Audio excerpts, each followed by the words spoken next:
아, 일상생활과 신앙생활이 조화를 이루고 일치된 삶을 사는 것이 바람직한 신앙인의 모습입니다. 우리 성도님들, 일상생활과 신앙생활이 일치와 조화를 이루고 계시죠? 네, 그렇게 사시기 바랍니다. 일상과 신앙이 분리되는 것은 그렇게 일치하지 못하고 조화를 누리지 못하는 사람에게는 큰 고통입니다. 그런데 고통스러운 환경 속에서 신앙과 삶이 일치되는 것은 환경은 고통스러워도 삶은 평안하다.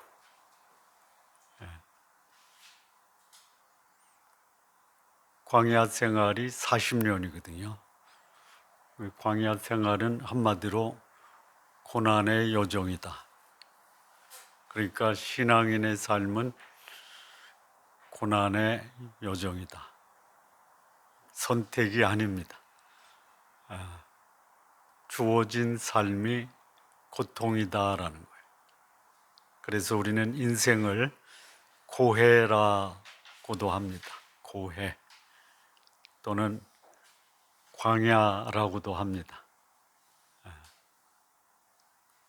그거는 선택이 아니에요.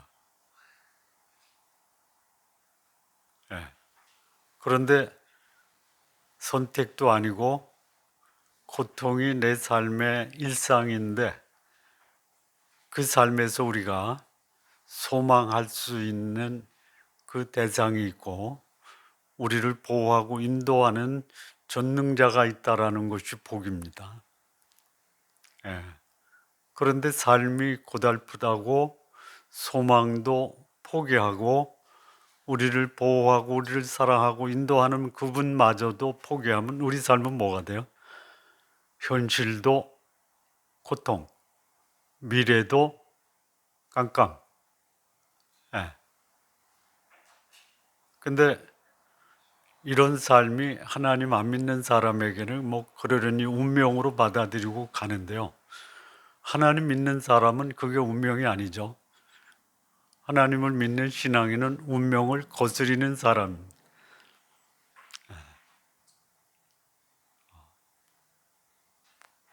지난 금요일 날 어떤 분을 만나서 일을 잘 처리가 되고 그분한테 그랬어요.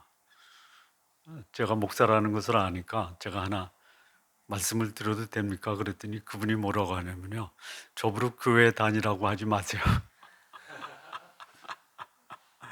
그래서 제가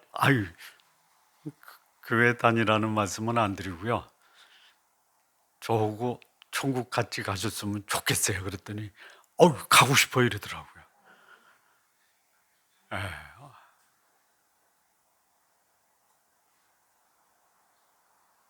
현실이 어려울 때 미래의 소망까지 사라지면 어떻게 살아요? 그런데 그렇단 말이에요. 누가? 하나님의 백성이 현실의 고통 때문에 미래까지도 포기하고 살아요. 저는 뭐 공감을 하더라도 제가 확신할 수는 없어요.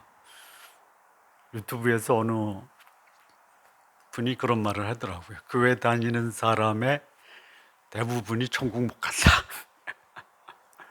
아이, 설령 그래도 그거를 유튜브에다가 공개하면 어떻게 해?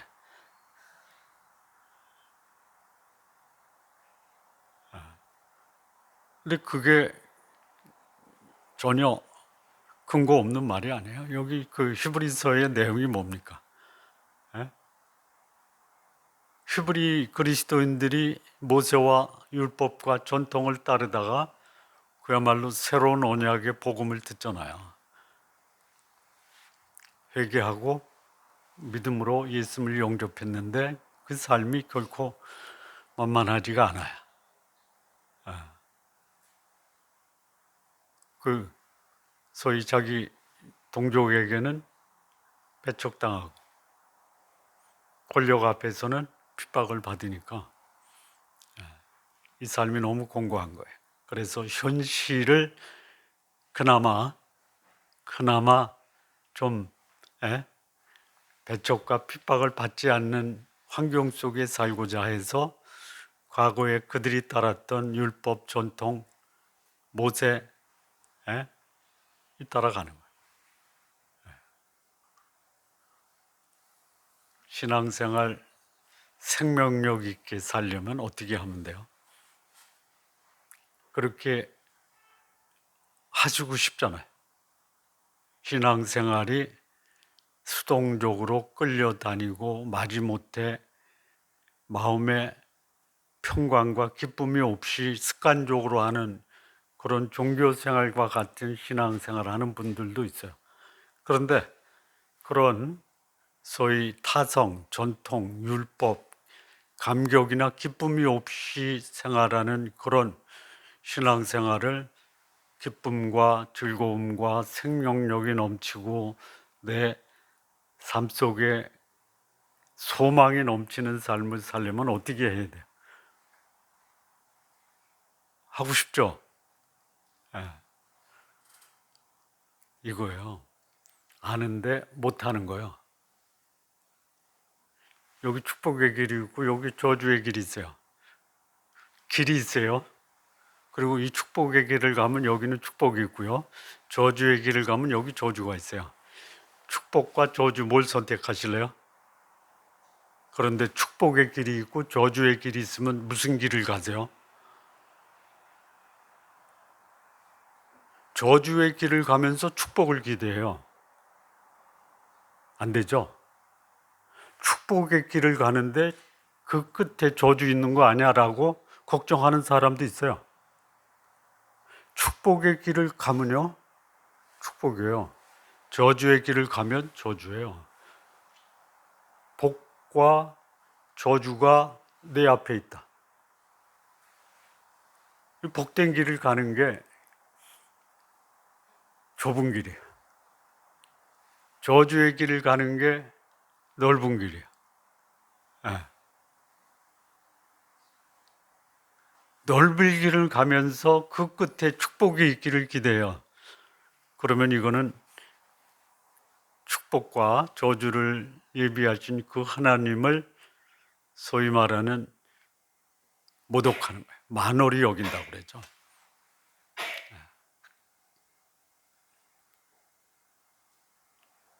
생명력 넘치는 신앙생활 하려면 어떻게 해야 돼요?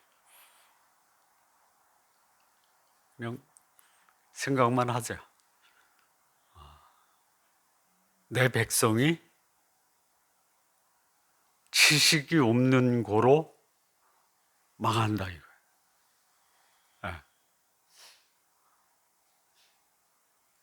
소위 교회 나오는 분들 중에 내가 믿는 그 하나님, 내가 얻은 구원, 내가 소유한 영생, 내가 믿는 예수 그리스도 몰라도 너무 모른다 이거예요.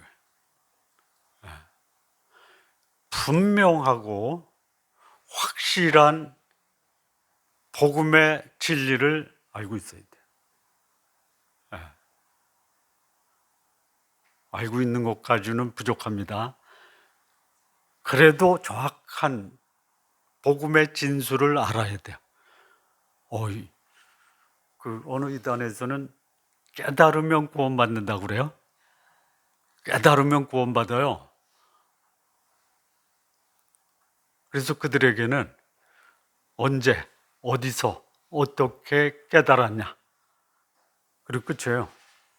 깨달음이 과거, 현재, 미래의 모든 구원을 결정한다. 그래서 그들이 깨달은 그날 깨달음의 감격이 있죠. 있어요. 그리고 그들의 일상생활은 뭐냐? 돈 버는 거예요.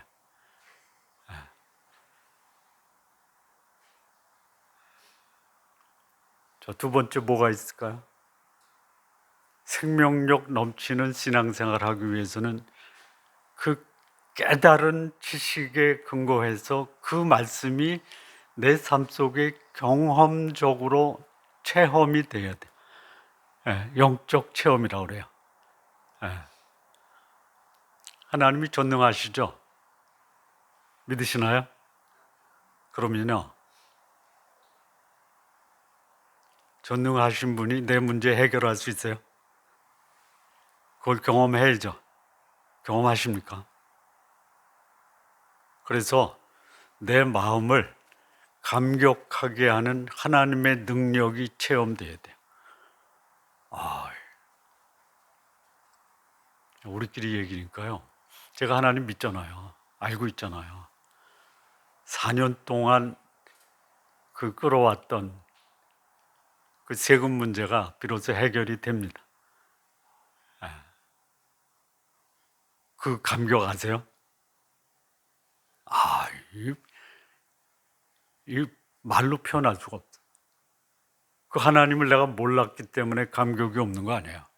내 삶 속에서 이 문제가 현실적으로 해결되고 있어요, 지금. 7월 30일 날 아파트 매매가 최종 잔금 받고 저는 철수합니다. 그럼 그걸 받아서 다 세금 남은 이사 비용만 남아.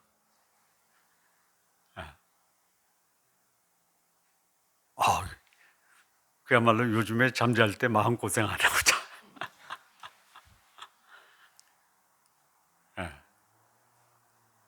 4년을 끌어왔어요.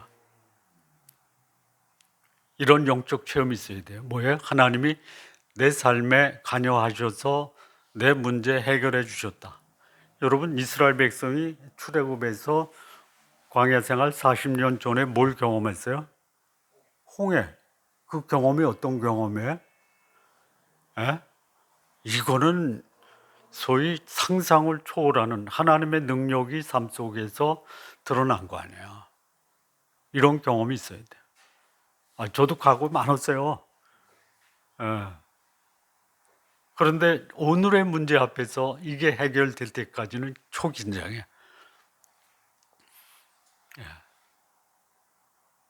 자, 세 번째. 생명력 있는 신앙생활을 위해서 필요한 게 뭘까요?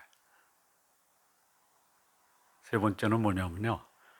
말씀을 삶으로 결단해서 순종하는 거예요. 이거를 종합하면요. 분명한 영적 진리에 대한 이해, 하나님의 능력이 내 삶 속에서 나타나는 것으로 인한 영적 체험의 감격, 그리고 그 말씀을 순종함으로 내가 하나님 앞에 기꺼이 헌신했다라는 이 세 가지가 합쳐졌을 때 생명력 있는 삶을 살 수 있다라는 거예요. 자, 그런데 그 분명한 지식도 있고 감격적인 체험도 있는데 내 삶으로 그것을 순종하는 결단이 없어요. 그러면 신앙이 어디로 빠질까요? 삶의 방향, 에너지는 충분한데 실제 삶에서 성장이 없어요. 제자리에 멈추는 거예요. 그래서 그런 신앙을 뭐라고 하냐? 관념적 신앙이라고 그래요. 정확한 지식이 있어요. 결단도 있어요. 영적 체험이 없어요. 어떻게 될까요? 뼈대와 행위는 있는데 내면의 감격이 사라져버린 아주 메마른 소위 종교 생활이. 그래서 이거를 뭐라고 하냐면 소위 말하는 교조주의다라고 그래요. 교조주의. 법에 의존하는 거예요. 법 외에는 이게 상황 정한 사람의 가치, 이거 관심 없어요. 영적 체험이 있어야지 다른 사람의 삶도 이해가 되는데 체험이 없으니까 아주 딱딱하고 메말라 버려요. 그 영적 체험도 있고 의지적 결단도 있는데 정확한 말씀에 대한 이해와 지식이 없으면 어떻게 돼요? 맹신, 뜨거운 열정, 실행력은 있는데 방향을 잃어버리는 거예요. 이 세 가지가 다 있어요. 정확한 지식, 영적 체험, 의지적 결단이 있어요. 그러면 결과는 뭐예요? 생명력 있는 신앙, 온전한 방향, 성령의 능력을 힘입어 세상을 향해 전진하는 삶을 살 수 있는. 근데 여기 히브리서의 이 독자들, 이 독자들이요, 이 세 가지가 결핍되어 있는 거예요. 그러니까 다시 돌아가요. 그때가 좋았다. 그러니까 그림자를 떠나서 실체로 돌아왔어요. 빛 가운데 나왔잖아요. 어둠에서 빛 가운데 나왔는데 빛 가운데 사는 게 너무 힘들어. 여러분 다 노출시키고 살면 안전해요? 그러니까 다시 어둠 속으로 들어가려고 하는. 가지 말아라 이거야. 우리 히브리서 7장에서는요. 왜 우리가 빛 가운데 머물러야 되느냐? 우리가 믿는 믿음의 대상 예수 그리스도 그분은 과거 아론의 반차보다 더 좋은 제사장이다. 아론의 반차에 속한 대제사장은 뭐라고 했냐면 연약하고 무력하고 사라지는 제사장이에요. 가지 말라 이거예요. 그런데 우리의 대제사장 예수 그리스도는 불멸의 생명을 지닌 영원한 대제사장이다. 그런데 삶은 광야에 우리를 구원하지 못할 과거의 아론의 반차에 속한 제사장을 따라가면 연약하고 무력하고 사라지는 거예요. 내 삶의 환경이 어렵더라도 내가 따르는 대제사장 예수 그리스도 멜기세덱의 반차를 따르는 예수 그리스도는 불멸의 생명을 지닌 영원한 대제사장이다.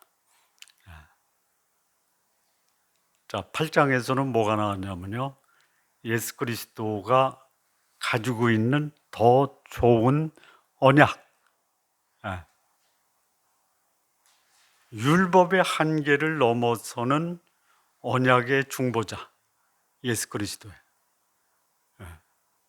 그들이 과거에 따랐던, 그들이 다시 돌아가려고 하는 그 언약은 옛 언약이에요. 그 언약을 따르면요. 따르지 못한다라는 자신의 연약함 때문에 오히려 그 언약은 나에게 저주의 형벌의 결과를 가져오는 거예요. 그러니까 돌아가지 말라 이거죠. 자, 오늘 이 10장은, 자, 8장에서는 뭐죠? 제사장. 7장에서는 대제사장. 8장에서는 새 언약. 9장에서는 뭘까요? 더 나은 제사. 구약의 제사와 예수 그리스도의 십자가의 대속의 죽음이 갖는 의미가 오늘 이 9장의 말씀입니다. 그러니까 이 대제사장의 그 자격을 얻은 예수 그리스도가 새로운 언약을 세우고 그 새로운 언약이 예수 그리스도의 십자가의 죽음으로 하나님의 언약이 성취된다라는 이 7장, 8장, 9장의 흐름입니다. 그래서 이 신학자들은 이 히브리서 7장, 8장, 9장을 히브리서의 거대한 논리적 삼일체다. 대제사장, 새 언약, 그리고 더 좋은 제사.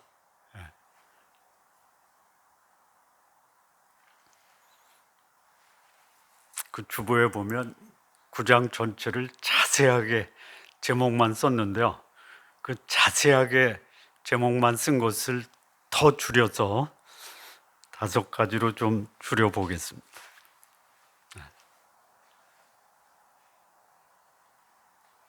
예수 그리스도의 십자가, 보혈, 이것은 영원한 효력이 있다라는데 과거에 아론의 반차를 쫓는 대제사장들이 드린 그 옛 언약은 뭐냐? 그림자예요. 예수 그리스도 그분을 통해서 완벽한 성취를 이룬 새 언약은 영원한 구원의 실체다. 자, 그러면 이 영원한 구원의 실체, 예수 그리스도를 통한 완전한 제사가 과거에 대제사장이 드렸던 그 제사와 어떻게 다른가? 9장에서 몇 가지, 5가지로 좀 구분할 수 있어요. 첫 번째는요, 그 소위 과거에 드렸던 그 장소는 어디냐? 성막이나 성전이죠. 어디에 있어요? 1절 보시죠. 어디 있었어요? 세상에 있었어요. 세상. 첫 언약도 섬기는 예법이 있어요. 그리고 세상에 속한 성소에, 이게 뭐예요? 제사를 드리는 장소는 세상이에요. 세상의 특징이 뭐예요? 세상의 특징이 뭐예요? 낡고 쇠한 곳이 세상이에요. 요거는 과학적으로도 증명이 되죠. 뭐예요? 에너지 제2의 법칙. 1법칙은 보존이고 제2법칙은 뭐예요? 보존이 되는데 어떻게 보존되느냐? 파괴되고 황폐되면서 보존이 되는 게 날아가는 거예요. 세상에 있는 성소는 어때요? 낡아지고 쇠해지는 거예요. 그러니까 사람이 손으로 지은 그 성소는 뭐예요? 믿을 것이 못 된다라는 거예요. 교회라는 그 공간 또는 장소에 의미를 부여하는 거 때로는 필요해요. 예배 드릴 때 교회에서 드리죠. 나이트클럽에서 드려요. 그래서 필요해요. 그래서 교회라는 건물을 신성시하는 것은 바람직하지 않다. 않습니다. 높은 산이 거친 들이, 그 다음에 뭐죠? 초막이나 궁궐이나 내 주 예수 모신 것이 그 어디나 하늘나라라는 거예요. 거룩한 곳이 하나님이 기뻐하는 예배를 받으시는 곳이지 건물 그 자체는 낡아지고 쇠해지고 사라지는 거예요. 그러니 거기 집착하지 말아라. 저는 뭐 이런 조그만 꿈이 있어요. 함께 교제하는 성도님들에게 진짜 행복한 예배 공간을 함께 만들어가는 꿈이 있습니다. 이게 나쁘다라는 게 아니에요. 자, 그런데 이 소위 제사의 공간, 이 지상의 모형이거든요. 세상에 속한 성소에서 이 공간이 어디로 바뀌어져야 돼요? 어디로? 하늘로. 예수 그리스도의 그 보혈의 제사가 유효한 곳이 어디냐? 하늘이에요. 11절 보세요. 11절. 그리스도께서는 장래 좋은 일의 대제사장으로 오사 손으로 짓지 아니한 것, 곧 이 창조에 속하지 아니한 더 크고 온전한 장막에 거하셨어요. 이게 어디야? 창조에 속하지 않은 것이 어디야? 사람의 손으로 짓지 아니한 완전한 장막이에요. 이 지상의 성소는 어떻다고 그랬어요? 낡아지고 쇠해지고 사라져요. 예수 그리스도의 온전한 제사가 드려진 그 장막은 어때요? 완전한 장막이에요. 하늘에 있는 하나님의 손으로 지은 것이 사람의 손으로 짓지 아니요.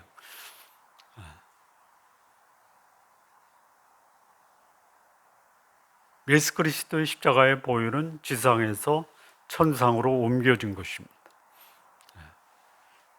자, 두 번째, 이 소위 지상에 속한 그 낡고 쇠해지고 사라지는 그런 공간과 제사가, 두 번째는 어떤 차이가 있냐면요, 중보자 자체가 차이가 있어요.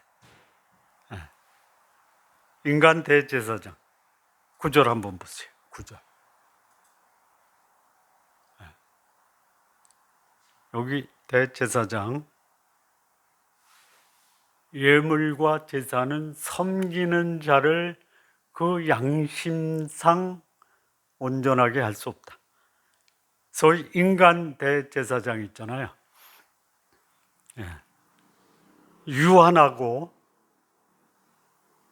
그리고 완전할 수 없는 불완전한 존재. 그래서 이 인간 대제사장은 다른 사람의 죄를 속죄하기 위한 제사장의 역할을 할 때 먼저 해야 되는 게 뭐예요? 내 문제부터 해결해야 돼요.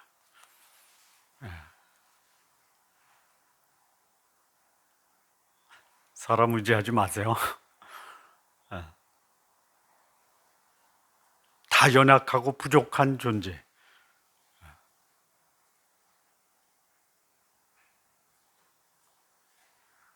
하나님의 말씀을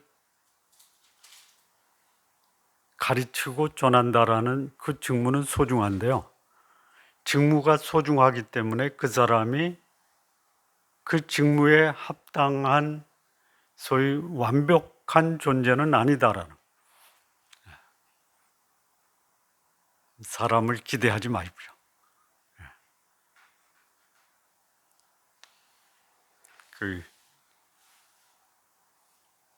아까 세 가지 조건으로 생명력 있는 신앙생활을 할 수 있다고 그랬잖아요. 제가 4년 동안 겪으면서 내 몸에 변화가 있죠. 뭐가 있냐? 머리 빠지고 살 빠졌다. 네? 그런데요, 영혼은 더 건강해졌어요. 네. 시편에 주의 말씀이 내게 기쁨이 되지 아니었으면 그 뭐라 그랬죠? 멸망의 멸망. 여기 인간 대제사장, 연약한 존재. 그런데 우리의 새 언약의 중보자, 그분은 어때요? 15절 보세요.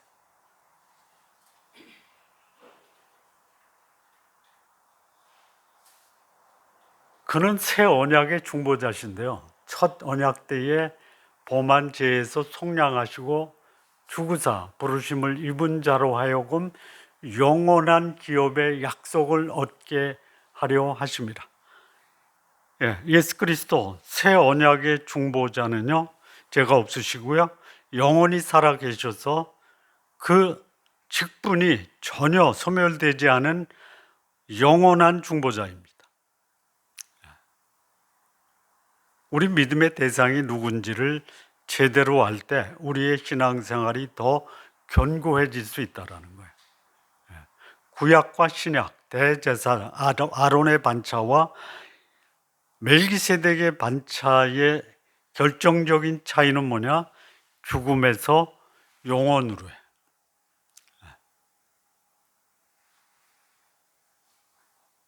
자, 세 번째 또 차이가 있는데요, 요거는 뭐냐면요, 재물의 가치예요. 재물의 가치. 12절 보시죠. 옛 언약, 대제사장이 드렸던 그 재물은 어떤 재물이냐? 염소와 송아지의 피.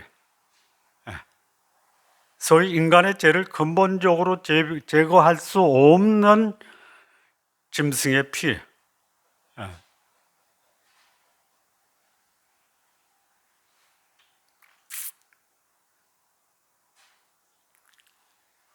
우리가 하나님께 나갈 때 구약에서는 짐승의 피를 가지고 나갔어요. 요즘은 뭘 가지고 나가요? 요즘도 짐승의 피를 가지고 하나님께 나가는 사람들이 있어요. 그게 뭐예요? 에?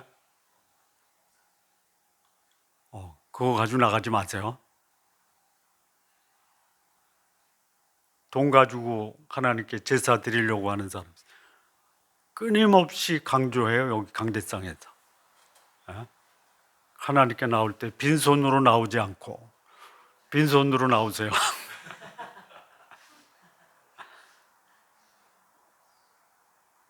돈 가지고 가지 마세요. 천국 돈 가지고 가는 거 아니잖아요. 신앙은 봉사로 증명해야 돼. 거짓말이에요. 예? 신앙생활 잘하면 직분을 받아야 돼. 이거 다 구약에 속한 옛 언약이에요. 자, 그런데 이 새 언약은 그 제물이 뭐예요? 염소와 송아지의 피가 아니에요. 14절 보세요. 하물며 영원하신 성령으로 말미암아 흠없는 자기를 하나님께 드린 그리스도의 피가 어찌 너희 양심을 죽은 행실에서 깨끗게 하고 살아계신 하나님을 섬기게 하지 못하겠느냐. 이 제물이 과거의 염소와 송아지의 피에서 이제는 그리스도의 피로 바뀐 거예요. 짐승의 피에서 신성한 보혈로 바뀐 거예요.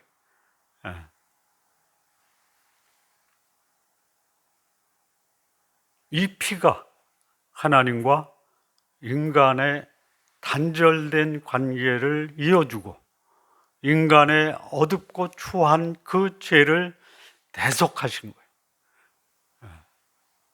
염소와 송아지의 피는 매년 같은 제사를 반복하게 드려도 영원한 속죄가 안 돼요. 근데 새 언약의 예수 그리스도의 보혈은요, 영원한 효력이 있는 거예요. 자, 네 번째입니다.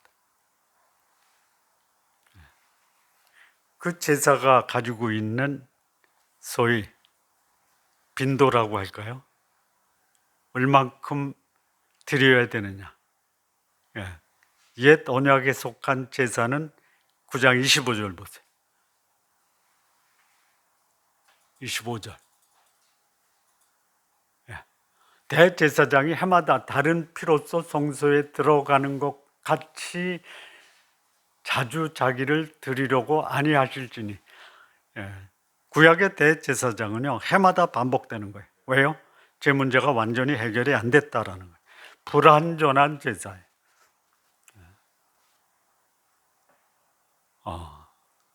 이런 게 있어요. 성취감이 있죠. 성취감.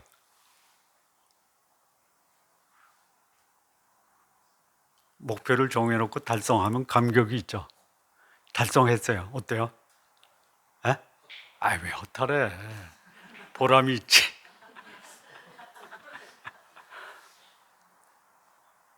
있어요. 에? 근데 영원하지 않다라는 거예요. 이게 뭐예요? 구약의 짐승의 피로 드린 이 제사의 유효 기간이 대단히 짧다. 아까 말씀드린 헌금, 봉사, 직분 유효 기간이 얼마예요? 짧다. 짧아요. 그 목사 안수 받을 때 부르는 노래가 뭐냐면요, 부름받아 나선이 몸이에요. 어디든지 가요?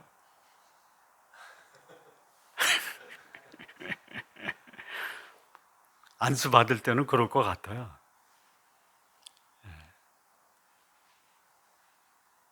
자, 그런데 예수 그리스도 26절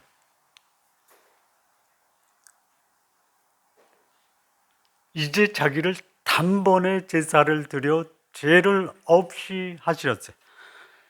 예수 그리스도의 그 자기 몸을 드린 이 속죄의 제물은요, 한 번만 드리는 거예요.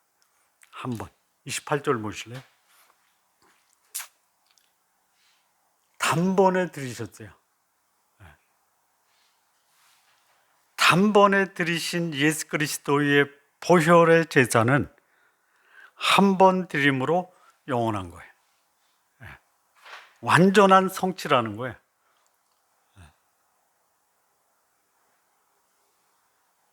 그래서 이 제사의 빈도, 끝없는 반복에서 단번의 성취로 전환된 것입니다.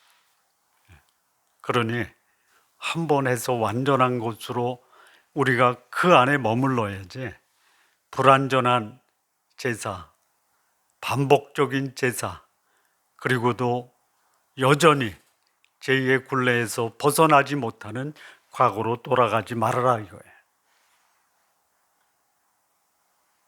다섯 번째, 이제 이 제사의 소위 효과입니다. 효력이. 구약의 제사 13절 한번 보실래요? 13절. 여기 보니까요, 이 구약의 제사의 효력이 있죠. 뭐예요? 무슨 정결? 육체의 정결이에요. 이거는 뭐냐? 밖에 나가서 먼지 또는 진흙 묻히고 와서 몸에 붙어 있는 먼지와 흙을 떨어내는 거예요. 무슨 소리예요? 내면의 양심은 떨어낼 수 없다 이거. 육체에 묻어 있는 그 부정한 것을 씻어내요. 왜 그래요? 왜 육체에 묻어 있는 부정한 것을 떨어내요? 이유가 있어요. 구약의 레위기나 이런 데 보면은요, 정결 예식이 있어요. 왜 그래요? 유대 공동체에 들어가기 위해서 그래요.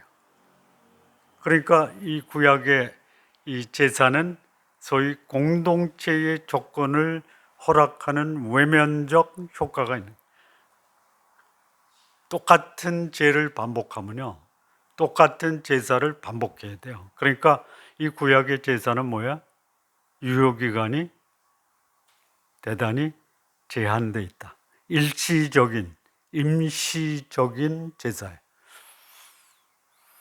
예수 그리스도 그분의 보혈은 어떤 효과가 있느냐? 14절 한번 보세요. 하물며 영원하신 성령으로 말미암아 흠없는 자기를 하나님께 드린 그리스도의 피가 어찌 너희 양심을 죽은 행실에서 깨끗게 하고 살아계신 하나님을 섬기게 하지 못하겠느냐? 예수 그리스도의 보혈은 뭐예요? 양심을 깨끗게 하는. 이게 놀라운 체험이에요. 예수 그리스도를 믿음으로 내 양심이 하나님과 사람 앞에서 온전히 정결하게 되는 감격이 있어야 된다라는 거예요.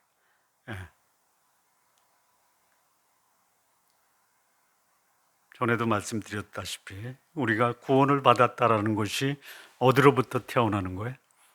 하늘로부터 태어나는 거예요. 온전한 곳으로부터 우리를 하나님이 거듭나게 하신 거예요. 그 얘기가 뭐예요? 표면, 내 육체에 붙은 먼지나 흙을 떨어내는 것이 아니고 하나님의 전혀 다른 질적인 영생이 내 속에 들어와서 표면은 당연하지만 내 양심에 오염된 것까지 정결케 하는 거예요. 일시적인 정결이 아니라 영원한 속죄가 예수 그리스도의 보혈이에요. 자, 이거를 정리하면요, 옛 언약 대제사장이 드렸던 제사 어때요? 세상에 속한 성소에서 해요. 소위 낡아지고 쇠해지고 사라지는 곳이. 그리고 그 제사는 사람이 드려요. 불완전한 인간이 뭘 가지고? 짐승의 피를 가지고. 언제? 해마다. 그리고 효과는 육체를 정결케 하는 것으로 끝난다. 결혼식 갈 때 새 옷 입고 가죠. 그런데 예수 그리스도 그분의 보혈은요, 지상이 아니라 하늘로, 육체가 아니라 양심까지 정결케 하는 거예요. 하늘의 장막에서 영원한 중보자가 자신의 보혈로 단번에 들이심으로 완전한 양심, 영혼이 정결케 되는 거예요. 그렇다면 히브리서, 유대교로 돌아가려고 하는 그들에게 히브리서 기자는 뭐 하는 거예요?